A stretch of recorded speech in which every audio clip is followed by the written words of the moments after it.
Hello, everybody. I hope, yes, the mic's working. Hello. Thanks for tuning in. Today's, what's today? Thursday, July 23rd. July 23rd. That's amazing already. We're summer gone, but there's still lots more left. And as you read below, my name is John Costello, and I'm the artistic director of the Buffalo Chamber Players. Thanks for tuning in tonight. Part of our weekly Thursday night stream. Tonight, let's see, what do we have tonight? There are only two pieces on the program today. One of them is quite long. Well, not super long. The Dvořák is a little longer, but we're gonna open with a work by Florence Price. Florence Price. Let me look up her dates really quickly. I should have written them down. It's 1880 something. I'll tell you in just a sec. Right here. Florence Price, born April 9th, 1887 in Little Rock, Arkansas, and she died June 3rd, 1953 in Chicago, Illinois. She was the first African-American woman to really, composer to really receive any kind of recognition. Probably the first time an African-American woman was programmed by a major symphony orchestra as well. And let's see, there's a tie-in with Dvořák as well, but you know, we'll get to that in a little bit. But today, this is something that Abby Rockwood, our harpsichord player, keyboard player, she plays with us often. Hi, Abby, if you're tuning in. She asked me if I could do this piece. St. Paul's Cathedral, where she's the organist, has been doing online streaming, and she wanted to do this piece for one of their services. And you know, let me turn on this light. Hold on a sec. I'll be back. Watch the green couch.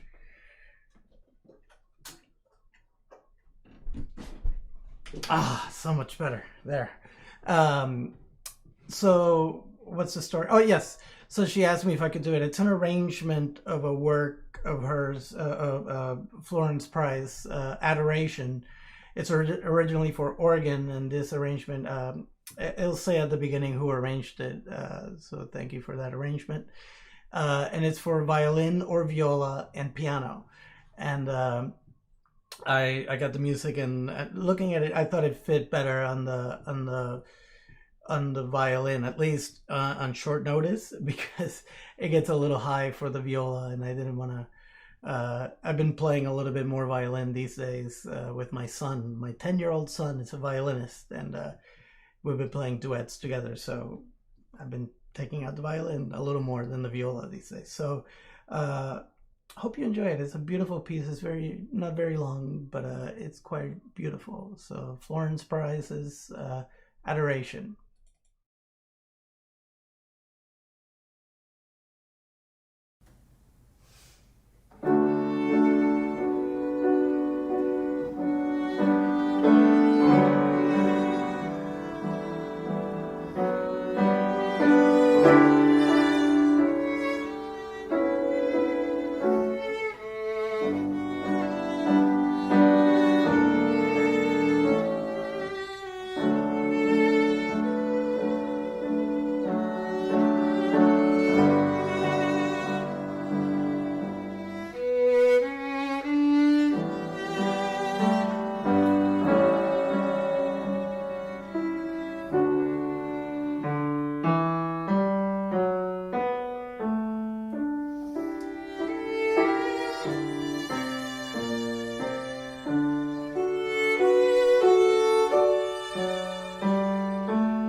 Hello, welcome back. That was Florence B. Price's Adoration, arranged for violin and piano, originally for organ.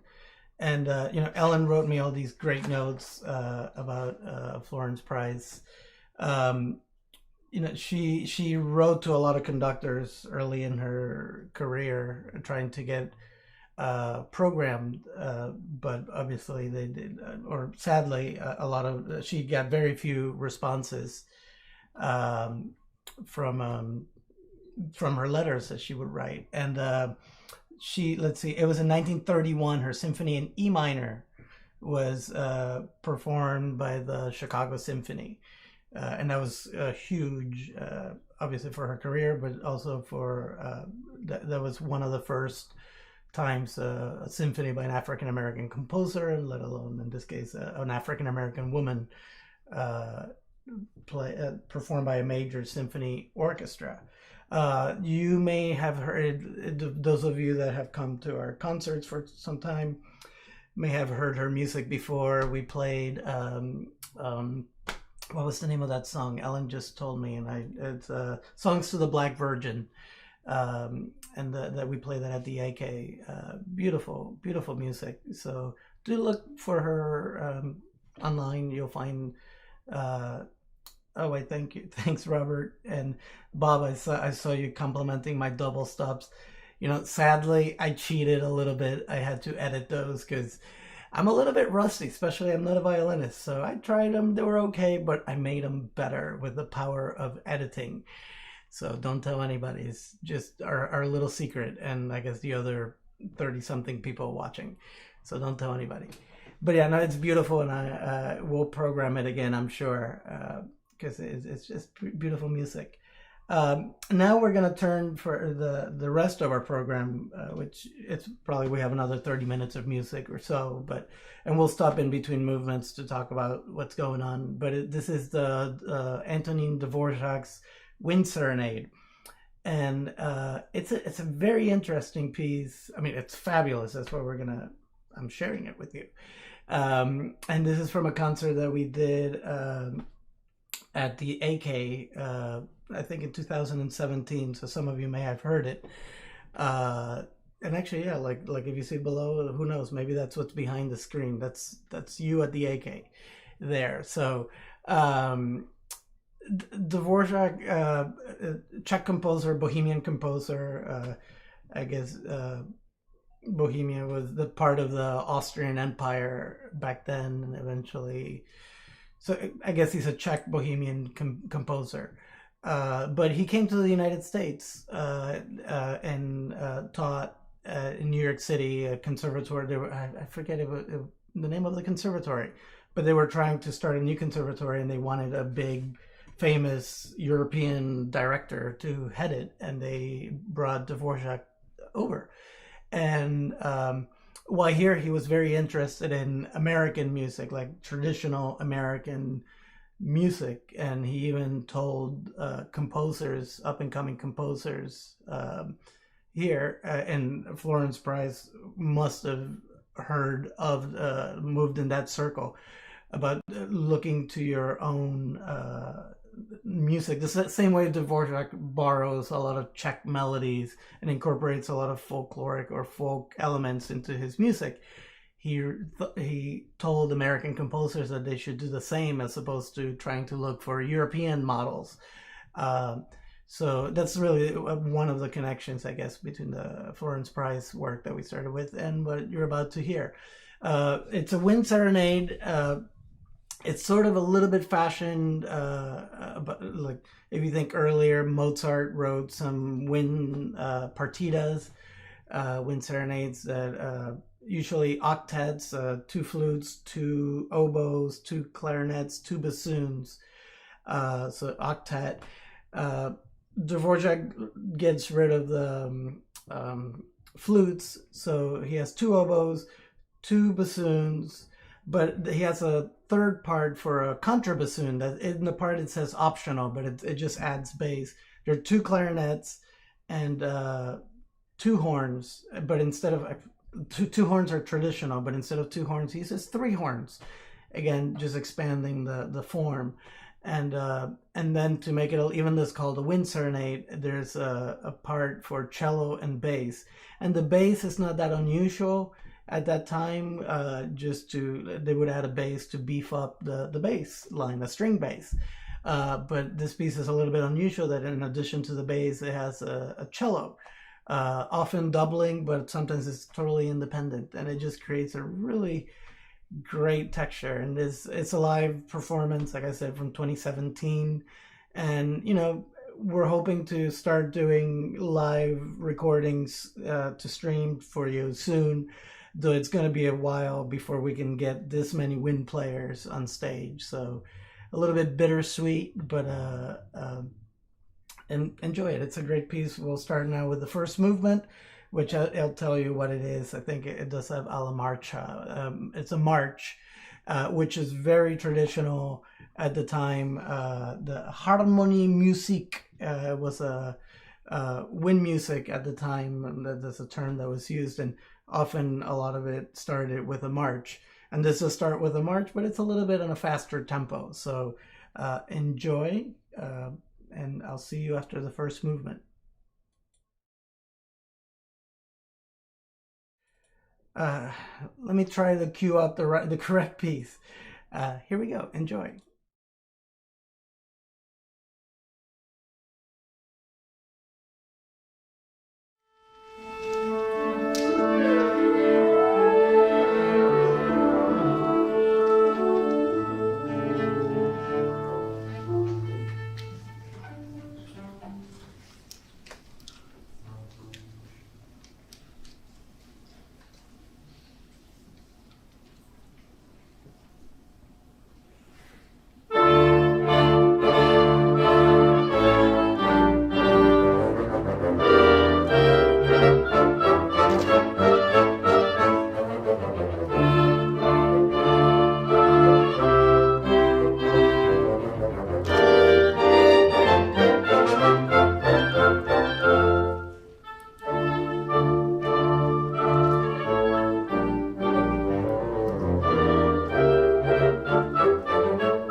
me take these off. Yes, welcome back. So that was the first movement of the Wind Serenade by Dvořák. And yeah, and you know, that's true, actually, Philip. Indeed, Dvořák just has his own flavor that you can really hear. So I think I made a mistake. I said before that the Mozart wind partitas have flutes. They do not have flutes. No, nobody liked the flutes, even Mozart. Not just kidding. Nothing against flutes. But hi, Betsy. Speaking of flutes, I love the flute, Betsy. Thanks for tuning in.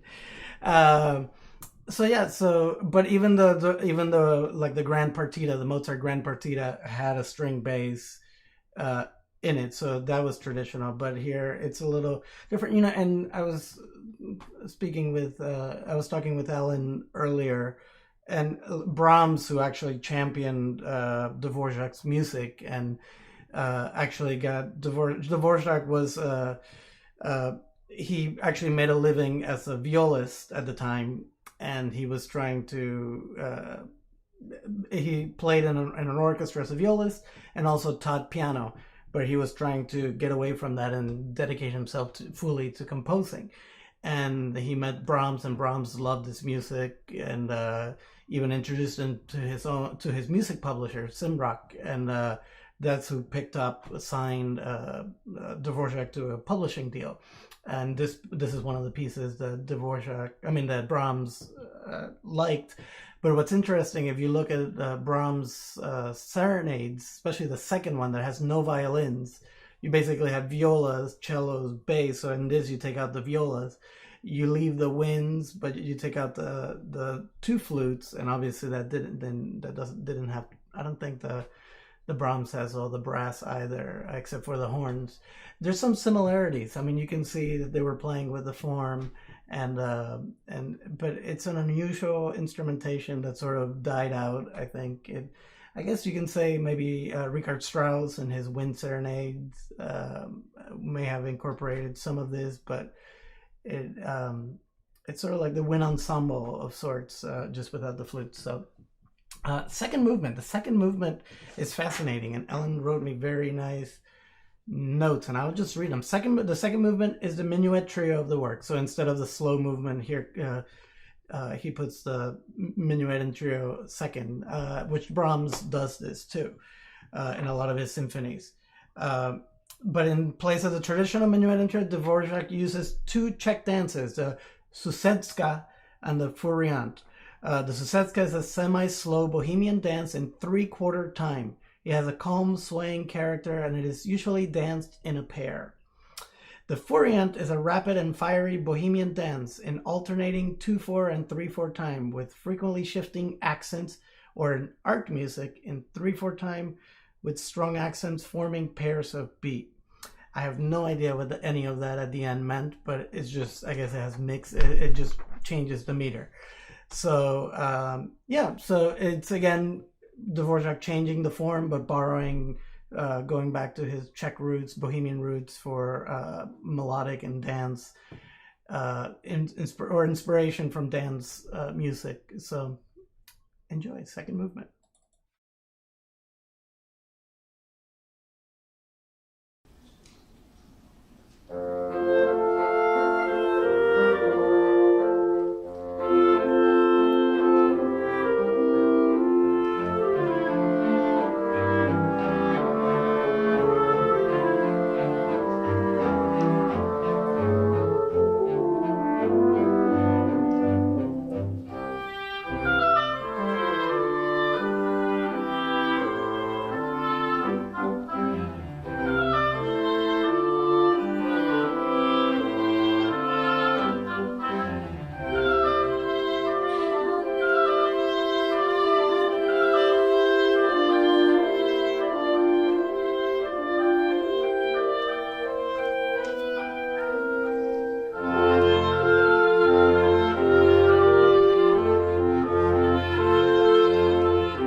And that was the second movement of Dvořák's Wind Serenade. I hope you appreciated the two dances, the slow lyrical that it traditionally would be the minuet of a minuet movement.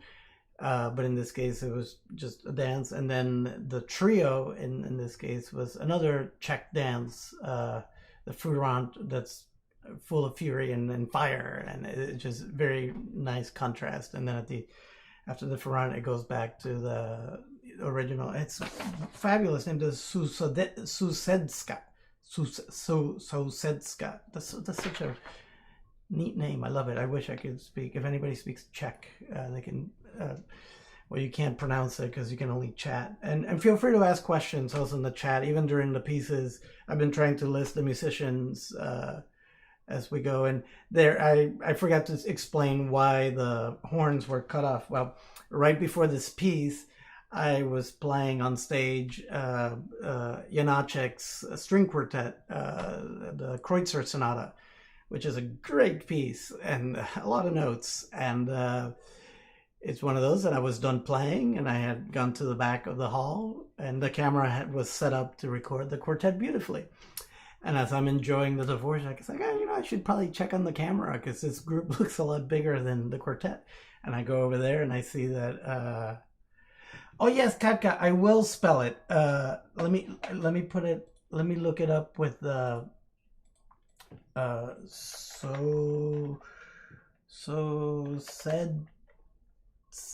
Scott. Oh, okay, look, here we go. We have somebody that speaks the language. Here, let me type, type it in the chat. Oh, I messed up. That, so I'm trying to pronounce Sousedska. Let me know, Katka, if that's correct. But you can Google it, and it's a Czech dance. Sousedska. So what was it? Oh, so yeah. So I noticed that my horns were off camera. So I, as you saw, very not discreetly at all, just moved the camera and zoomed out. But yeah. So the third movement is the I wouldn't say meat and potatoes of the piece, but it's the lyrical, beautiful lyrical slow movement of the serenade. It's in 4 movements for those keeping track, and please do stick around for the last movement because pronounce it Sousedska. So it's more like like sewing, or Sousedska. Well, we'll have a video of Katka next week pronouncing, reading out loud all these names. That would be actually pretty cool. We should have, next time we'll have it set up where we can Skype and get you in midstream, because that would be really awesome. Sousedska. So yeah, this is sort of a little bit more of a traditional, maybe perhaps a nod to Mozart in the lyricism of this third movement. But do stick around for the fourth because it's a wild one, so you'll love it. Here's the third movement of Dvořák's Wind Serenade.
So that was the third movement of four movements of Dvořák's Wind Serenade, and I hope you appreciated how he used the cello in that movement. It's a wind serenade, but really the cello has a beautiful singing line there, played by Eva Herrer on the cello. So bravo, Eva.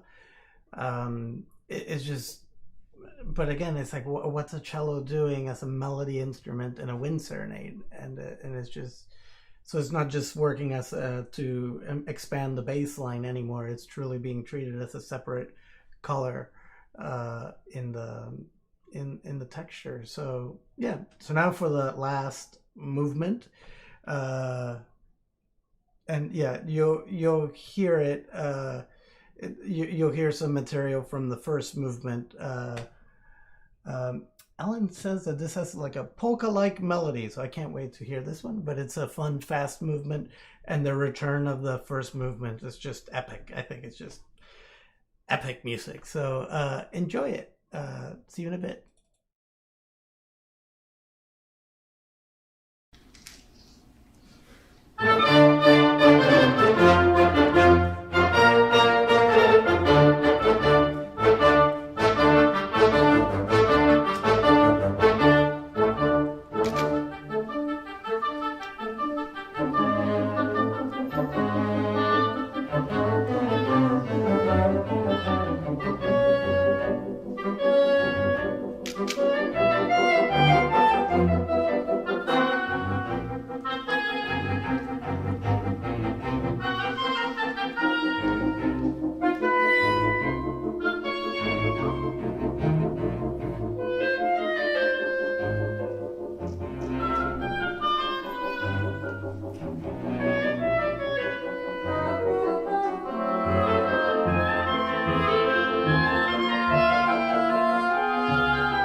Yay!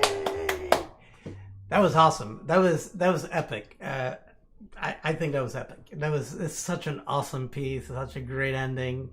And I'm hearing electric bass. I think my neighbor is playing out on the porch. You see, we have a very musical community here. So thanks for tuning in. And let me just really quickly, I'll tell you what we're doing next week. So stay put. But first, really quickly, thank you, ABC Omega, our corporate sponsor, the Cullen Foundation, and the New York State Council on the Arts foundations that help make our concerts possible. And always, viewers like you, thank you. Thanks for tuning in. Thanks for everybody that's been that sent checks towards the end of June, and everything that's come in since. So thank you so much. You really you make these things possible. And we're still because we're frankly with the issue now that since we can't have a live audience, we've lost a lot of our revenue, and a lot of you have stepped up, and so thank you for helping us out. And we'll be coming up with something probably next month. Great announcement that it might start out streaming at first, but we hope to make it live in person as soon as possible. And to that end, I'll get to next week. I sent an email to our musicians. A lot of them are watching, so thank you, Anna. Thank you, Cheryl. And we're hoping to get into Asbury Hall next week. We're already putting a program together of pieces that at first we're going to probably record, socially distant, but at least all in the same room. I think next week we'll probably just record it and then stream it on Thursday. But eventually, first is to see how it goes, and we can come in as smaller groups. But eventually, I think we'll try it where it's live. That it's, we'll schedule the arrivals and the leaving at Asbury Hall. I don't know how many of you know Asbury Hall is at the corner of Tupper and Delaware. You may know it as Babeville, and it's a wonderful venue. And Scott Fisher, the owner, is a wonderful guy that's invited us to do things there. So we're looking forward to that, and that will be next week. I promise we'll send an email. I'll send an email probably tomorrow or Saturday. I don't know how much we'll have specifics about the program, but I really would like to get a lot of people viewing it, because this is gonna be live, or at least ensemble playing, and it's the first time we'll be doing anything like that since our March 11th concert. So thanks. That Dvořák is great. So thanks for chiming in with that. So that's actually super exciting news. We're gonna start getting the musicians were looking forward to this. We're gonna be safe about it. We're gonna wear masks. We're gonna, at least the string players, and we're gonna be very apart, at least based on research, what the distance should be. But it should be. I'm sure you're gonna like it too, because we're gonna love it. And yeah, so please tune in next Thursday. Tell your friends, or if some of you do watch parties, I think if you're on Facebook, you can do a watch party, so your friends know that this is on. Just tell them about it, or once we put up the event, share it. So I'll stop talking now, so that you can go outside and enjoy the sunset. I'm gonna see if it's clear. I might try to see the. Have any of you seen the comet? I want to see the comet before it's gone, because, well, I could wait 7,000, 6,800 years or whatever it is for it to come back. I'm not sure if I'm going to make it, so I do want to try to catch it. And I think tonight, I don't know if tonight's the last night, but I want to see it.